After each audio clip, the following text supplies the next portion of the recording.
Meticulous ডিজাইনেরই অংশ হিসাবে এই আন্দোলনটা হয়েছে। এটা কোনো মেটিকুলাস ডিজাইন ছিল না, এটা ষড়যন্ত্রী অংশ, সেই হিসেবে তাদেরকে আমি ষড়যন্ত্রকারী বলেছি। আনবিলিভেবল যে এই কথাও আমাদেরকে শুনতে হয়। এটা নিরিখে বিচার করা যায়, তাহলে একটি পয়েন্টের উপরে মার্চ ফর জাস্টিস, তারপরে রিমেম্বারিং আওয়ার হিরোজ, তারপরে 1 আগস্ট তারিখকে 32 জুলাই হিসেবে গণনা করা, এবং এক দফার দাবি।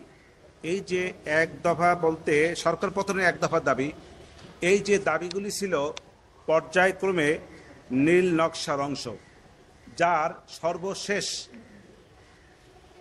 যে বিষয়টা ছিল সেটা হলো একটি বৈধ নির্বাচিত সরকারকে তার ক্ষমতা থেকে পদত্যাগ করানো বা অবৈধভাবে তাকে সরাইয়ে দেওয়ার জন্য যে সমস্ত পরিকল্পনা দীর্ঘদিনের ছিল সেটিরই বহিঃপ্রকাশ।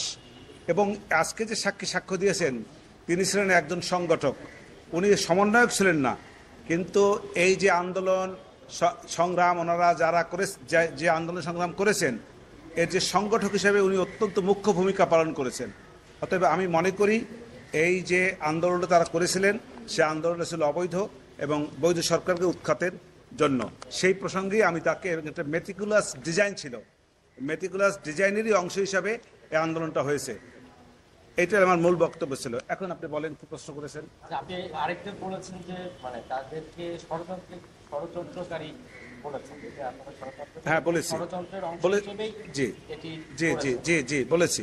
একটি বলেছেন যে টার্গেট করে তারাই গুলি করে মেরেছে। আমার কথা হলো, একটি বৈধ সরকার বিরুদ্ধে যে আন্দোলনটা করেছে এটা ষড়যন্ত্রী অংশ, সেই হিসেবে তাদেরকে আমি ষড়যন্ত্রকারী বলেছি। আর টার্গেট করে গুলি করেছি এই জন্য, যেহেতু এটা একটু ষড়যন্ত্র, সেই জন্য আমি মনে করি এবং আমার ক্লায়েন্ট মনে করে যে এই গুলিগুলি তার নির্দেশে আমার শেখ হাসিনা, আমার যে আসামি শেখ হাসিনা স্বরাষ্ট্রমন্ত্রী, তাদের নির্দেশে হয় নাই। এটা তারা নিজেরাই যে কোনোভাবে হোক তৈরিকৃত একটি গুলির অংশ। এর সঙ্গে স্বরাষ্ট্রমন্ত্রী শেখ হাসিনা তারা কেউ জড়িত না। ক্লায়েন্টের সাথে কথা হয়েছে তাই? না, কথা হয় নাই আমি মনে করি। আপনি তো সেক্ষেত্রে আসামিকেই জেরা করবেন, আপনি এর মধ্যে যে জেরা করেছেন, হ্যাঁ, আপনি মনে করেন যে আপনি খালাস করতে পেরেছেন বা পারবেন? না, আসলে এই কথাটা তো খুব আপেক্ষিক। এই কথাটা বলা, সিদ্ধান্ত দেওয়া কোনোভাবেই বা অনুমান করা এটা ঠিক না, কারণ এই বিষয়টা হলো মাননীয় আদালতে।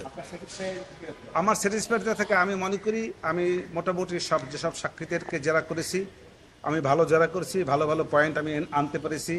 একটা জিনিস ক্রিমিনাল মামলা, একটা জিনিস স্বীকৃত, সেটা হলো যে 1000 কথা যদি আসামির বিরুদ্ধেও যায়, একটি কথাও যদি আসামির পক্ষে যায় এবং সেইটি যদি যৌক্তিক হয় এবং বিজ্ঞ আদালত যদি মনে করেন যে এই বিষয়টাকে যুক্তির নিরিখে বিচার করা যায়, তাহলে একটি পয়েন্টের উপরেও আসামিকে খালাস দেওয়া যায়।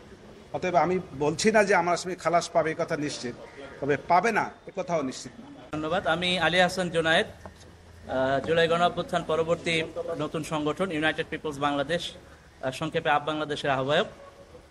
আমি জুলাই গণঅভ্যুত্থানের সাথে আমার নিজের সরাসরি সম্পৃক্ততার জায়গা থেকে নিজের অভিজ্ঞতাগুলো ব্যক্ত করেছি এবং এই গণঅভ্যুত্থানে গণহত্যার সাথে জড়িত শেখ হাসিনা যিনি যেভাবে নির্দেশ দিয়েছেন তার বিরুদ্ধে সাক্ষ্য দিয়েছি। সেখানে আমি বলেছি যে শিক্ষার্থীদের প্রতি বৈষম্যমূলক আচরণের অংশ হিসেবে মেধাবীদেরকে বঞ্চিত করার যে কোটা পদ্ধতি, সেই কোটা পদ্ধতির বিরুদ্ধে 2013 সালে আন্দোলনে সরাসরি অংশগ্রহণ করে পুলিশের টিয়ার শেলে মুখে আহত হই। তারপর 2018 সালের আন্দোলনেও অংশগ্রহণ করি। পরিশেষে 2024-এর জুলাই গণ অভ্যুত্থানে এক রক্তক্ষয়ী যে গণ অভ্যুত্থান হয়েছে, সেই গণ অভ্যুত্থানে সরাসরি প্রতিটি দিন আন্দোলনে অংশগ্রহণ করি। সেখানে আমরা ব্যক্ত করেছি কি করে একটি শান্তিপূর্ণ আন্দোলনকে দমানোর উদ্দেশ্যে সরাসরি ছাত্রলীগ হামলা চালিয়েছে এবং সেখানে উস্কানি দেওয়া হয়েছে ছাত্রলীগের সভাপতি সাদ্দাম, ঢাকা ইউনিভার্সিটির সভাপতি শয়ন এবং আওয়ামী লীগের তৎকালীন সাধারণ সম্পাদক ওবায়দুল কাদের উস্কানি দিয়ে ছাত্রলীগকে সাধারণ শিক্ষার্থীদের উপর লেলিয়ে দিয়েছিলেন এবং সে দৃশ্য সারা দেশের মানুষ দেখেছে। পরবর্তীতে আপনারা জানেন যে আবু সাইদকে একেবারে বিনা উস্কানিতে শহীদ করা হয়েছে, পুলিশ গুলি করে হত্যা করেছে।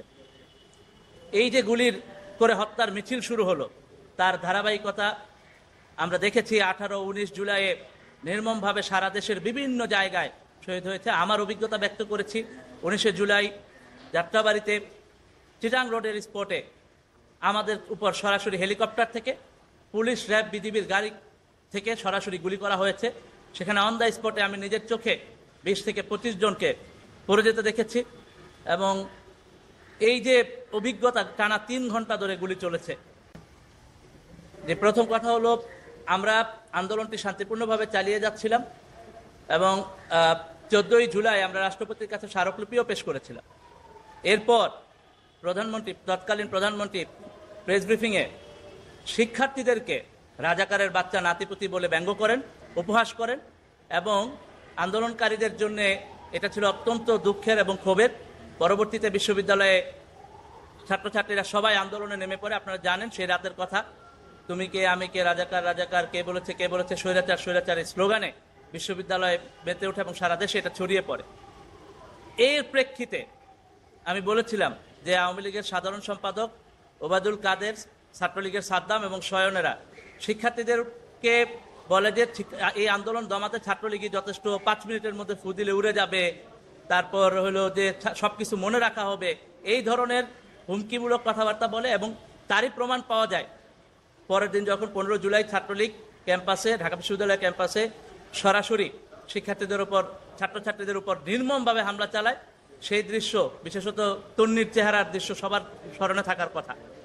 এই সকল দৃশ্য এবং এর পরের দিন যখন বিক্ষোভ কর্মসূচি ডাকা হয়, আপনারা জানেন তার মধ্যেই, সারা দেশে বিক্ষোভের মধ্যেই 6 জন কিন্তু শহীদ হয়।